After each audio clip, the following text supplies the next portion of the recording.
প্রধান উপদেষ্টা ডক্টর মোহাম্মদ ইউনূস চীন সফর করলেন এবং এটাকে একটি হাই ভোল্টেজ সফর হিসেবে বিবেচনা করা হচ্ছে। কারণ চীনের মতো একটি দেশে যখন বাংলাদেশের সরকার প্রধান যান তখন কয়েকটি বৈদেশিক শক্তি সেটাকে কিভাবে নেয় সেটা একটা পর্যালোচনার বিষয় হয়ে দাঁড়ায়। সেই সঙ্গে বাংলাদেশ এই চীন সফরের মাধ্যমে আসলে কি অর্জন করলো, প্রধান উপদেষ্টার এই সফর আসলে সফল না ব্যর্থ, এটাও একটা আলোচনার বিষয় বাণিজ্যিকভাবে, বিশেষ করে কারণ চীনের সঙ্গে বাংলাদেশের বাণিজ্যিক সম্পর্কটাই সবচেয়ে বেশি এবং বিপুল পরিমাণে পণ্য আমরা চীন থেকে আমদানি করি। এটা চীনের জন্য যেরকম সুবিধাজনক, বাংলাদেশের জন্য সুবিধাজনক, কারণ চীনের পণ্য অনেকাংশেই সস্তা। তাছাড়া প্রতিবেশী দেশ হিসেবে চীনের সঙ্গে বাংলাদেশের এই সম্পর্ককে ভারত কিভাবে মূল্যায়ন করছে এটা বিশেষভাবে দেখার বিষয়। তো প্রধান উপদেষ্টার এই সফরে মোটামুটি অনেক তাৎপর্যপূর্ণ অগ্রগতি হয়েছে বলা যেতে পারে। এর মধ্যে তিস্তায় যুক্ত হচ্ছে চীন। নদী ও পানি ব্যবস্থাপনায় চীনের কাছে 50 বছরের মাস্টার প্ল্যান চেয়েছেন প্রধান উপদেষ্টা।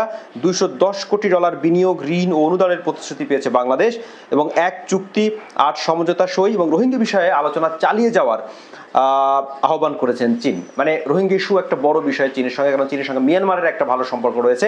সেক্ষেত্রে এই রোহিঙ্গা ইস্যুতে চীনও একটি পক্ষ বা অংশীজন এক্ষেত্রে বলা যায়। বাংলাদেশ এখন একটা অন্তর্বর্তীকালীন সরকার আছে, এটা কোনো নির্বাচিত সরকার নয়। সেই সরকারের প্রধান হিসেবে তিনি চীন সফর করেছেন এবং যতটুকু বাণিজ্যিক প্রতিশ্রুতি পাওয়া গেছে এবং বিভিন্ন বিষয়ে যতটুকু অগ্রগতি হয়েছে সেটাকে সন্তোষজনক বলা যেতেই পারে।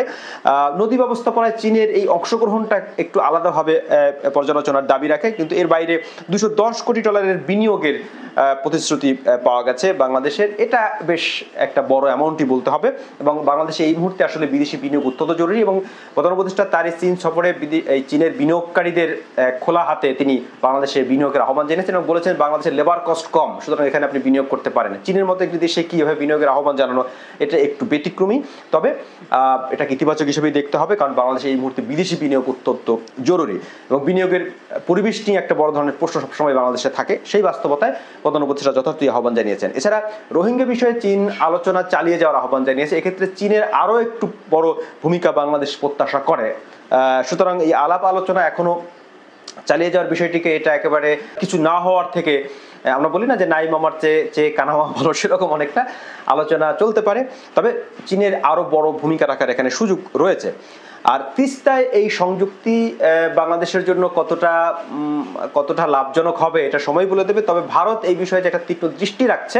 অনেকে বলতে পারেন যে ভারত কি ভাবলো না ভাবলে এতে আমাদের কিছু আসে যায় না, ঠিক এভাবে আসলে এই ভৌগোলিক বাস্তবতায় এভাবে বলাটা কতটা যৌক্তিক আমি জানি না, কারণ ভারত ও বাংলাদেশের একটা প্রতিবেশী দেশ। সুতরাং তাদের ক্ষেত্রে, অর্থাৎ চীনের ক্ষেত্রে আমরা সম্পর্কটা কতটুকু রাখবো এটার ক্ষেত্রে অনেকে একটা শব্দ বলেন রেড লাইন, সেই রেড লাইনটা আমাদেরকে নির্ধারণ করতে হবে এবং একই সঙ্গে আমাদের চীন, ভারত এবং আমেরিকা এই 3 দেশের সঙ্গেই একটা ব্যালেন্স সম্পর্ক রাখার ক্ষেত্রে মনোযোগী হতে হবে এবং সেভাবেই আমাদের কূটনীতি সাজাতে হবে। চীনের সঙ্গে বাংলাদেশ সম্পর্ক বাড়ানোর কোনো বিকল্প নেই, চীনকে লাগবেই বাংলাদেশের। এবং অপর যে পরাশক্তি আছে আমেরিকা এবং সেই সঙ্গে প্রতিবেশী দেশ ভারত, তাদের অবস্থানটা কি সেটাও দেখা জরুরি। এবং রেড লাইনটা হচ্ছে সবচেয়ে বড় কথা, যে আমরা চীনের সঙ্গে সম্পর্ক যতটুকু রাখছি সেটা একেবারে চীনের দিকে ঝুঁকে গেছে কিনা সেটা আমাদেরকে বিবেচনা রাখতে হবে। ভারত বা আমেরিকার কারোর সঙ্গেই সম্পর্কটা ওই পর্যায়ে নিয়ে যাওয়া যাবে না যে তারা তাদের দিক থেকে তারা খুব নেতিবাচকভাবে বিষয়টি নেয়। এবং প্রধান উপদেষ্টার এই সফর, চীন সফরকে শুরু থেকেই ভারতের গণমাধ্যম বিভিন্নভাবে তারা দেখছে এবং বিভিন্নভাবে তারা এটা নেতিবাচকভাবে উপস্থাপন করছে। বাংলাদেশকে অবশ্যই একটি ব্যালেন্স সম্পর্ক খুঁজে পেতে হবে এবং ভারত এক্ষেত্রে কিভাবে দেখছে এটাকে একেবারে উড়িয়ে দেওয়ার কিছু নেই, কারণ ভারত অত্যন্ত প্রতিশোধপরায়ণ। তারা কোনো না কোনোভাবে আপনি যদি চীনের দিকে খুব ঝুঁকে পড়েন, আপনারা কোনো না কোনোভাবে আপনাকে তারা চাপে রাখবে বা চাপ দিবে এবং নানা রকমের হীনমন্য কাজ তারা করে থাকে। সেই দিকটিও আমাদেরকে বিবেচনায় নেওয়া অত্যন্ত জরুরি।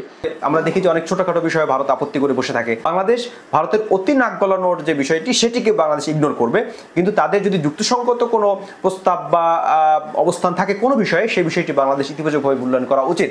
কারণ বাংলাদেশের সঙ্গে ভারতের অনেক বড় সীমান্ত এবং প্রতিবেশী দেশ হিসেবে ঐতিহাসিক একটা সম্পর্ক আছে।